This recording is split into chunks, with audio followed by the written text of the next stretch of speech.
There is a moment, sometime in the early morning, before the light has fully arrived, when your yard goes from silence to sound in less than a minute. One moment, there is nothing. And then, as if a switch has been thrown somewhere just below the horizon, your yard fills. A cardinal somewhere in the holly. A chickadee working through the maple. A nuthatch hitting the bark of the oak in that distinctive downward spiral. Working against gravity like it is proving a point. By the time the light is fully up, the yard looks busy, ordinary, the same as it does every morning. But here is what almost no one stops to ask. How did they get there? Where were they an hour ago?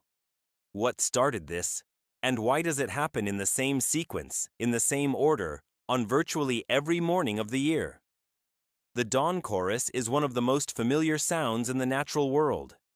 It is background noise for early risers, the thing you hear through the open window in spring, the sound that tells you it is probably around 5 a.m. without looking at your phone. Most people hear it for years without ever wondering what is actually driving it, which is a shame, because the answer turns out to be stranger and more specific than almost anyone imagines. Today, we are going into the dawn chorus, what it actually is, what is driving it, why it happens in the sequence it does, and why certain birds in your yard are singing in ways that you are almost certainly mishearing. Stay through to the end, because the last thing we cover will change the way you listen to your yard on any morning you care to pay attention. Number 1. What the dawn chorus actually is, and why it happens at this particular moment. The short answer that most people have heard is that birds sing at dawn to defend territory and attract mates. That is true, but it is so incomplete that it is almost misleading. It tells you the goal without explaining why dawn specifically. Why this window of a few minutes around first light?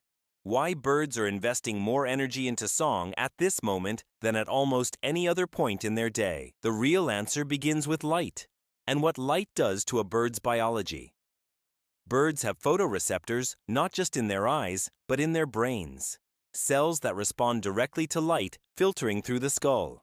As light levels begin to rise, even slightly, even before the sun has cleared the horizon, these receptors trigger a hormonal cascade that pushes the bird toward song. Testosterone rises rapidly in the early morning hours in male songbirds. The urge to sing is not a decision in the way we would think of a decision. It is closer to a physiological compulsion, something the bird's body is doing as much as the bird itself. And there is a practical logic underneath the biology. In the minutes around dawn, sound travels differently. The air is cooler. There is less thermal turbulence. Wind is typically at its minimum. A song delivered at first light carries farther and arrives more cleanly than the same song delivered at noon. A bird singing at dawn is broadcasting at peak efficiency.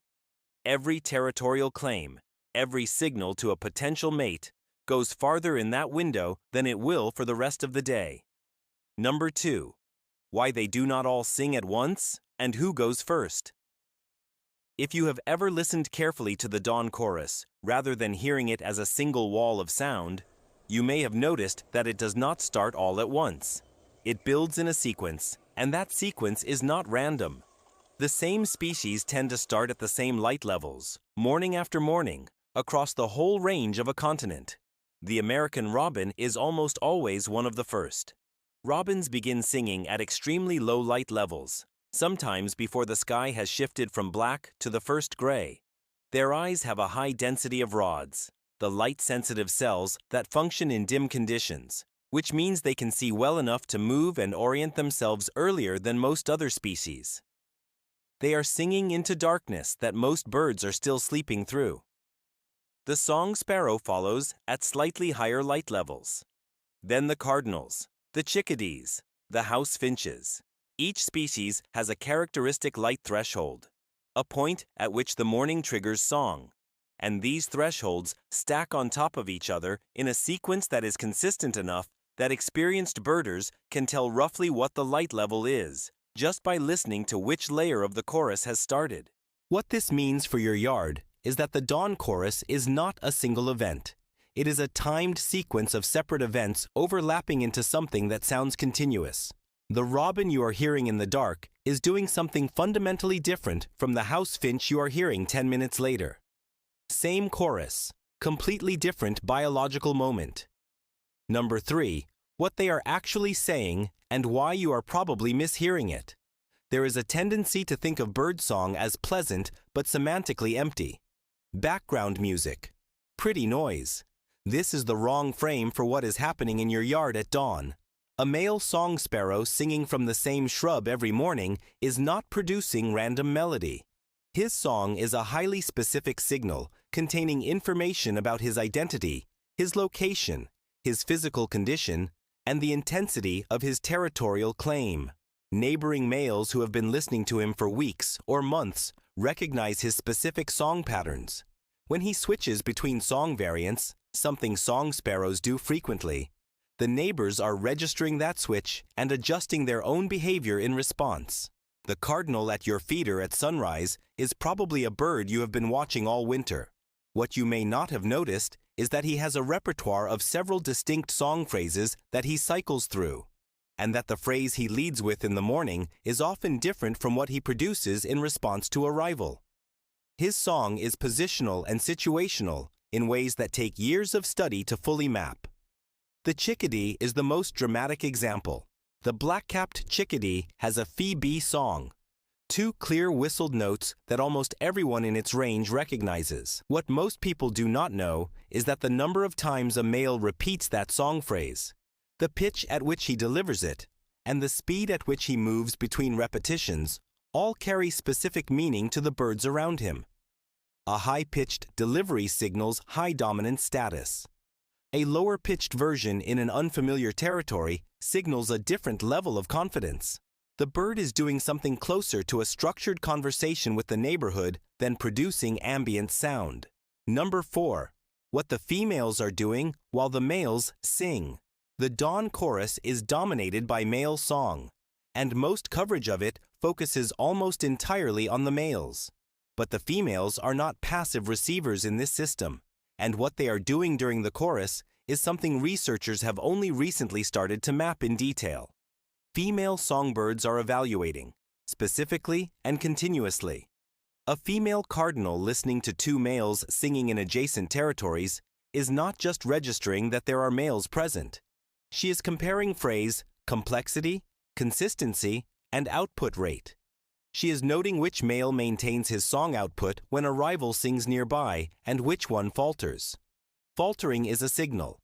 A male that drops his song rate when challenged is advertising something about his competitive position that the female is reading and recording. In some species, females sing back.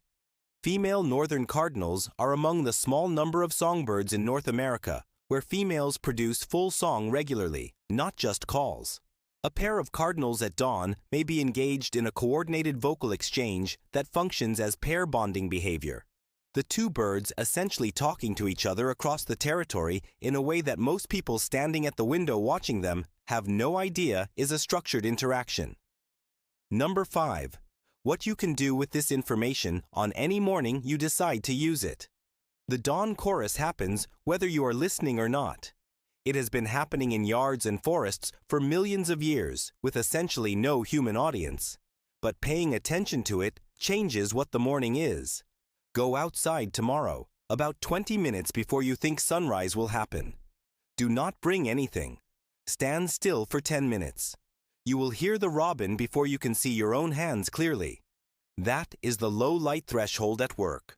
Wait, and you will hear the sequence build, species by species.